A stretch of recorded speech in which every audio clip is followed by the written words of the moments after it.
Danas za ručak imamo putar grah napravljen s lećom. Kontrolirali smo koliko soli je bilo kad smo ga kuhali. Imamo kruha, stavit ću si eto taj leću i grah.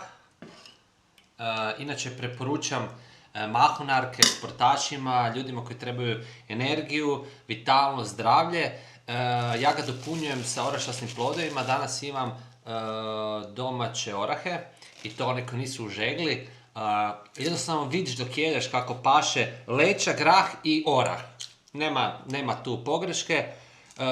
Ja još sve volim začiniti, pa recimo umjesto da bude slano ili papreno, ja dodam recimo ovog našao na tržištu ljutoteka.com, baš je jako ljuto, evo ga skoro 4 od 5 paprika i onda dodam malo u to i imamo, sad mi je malo izašlo, ali presavršeno će biti.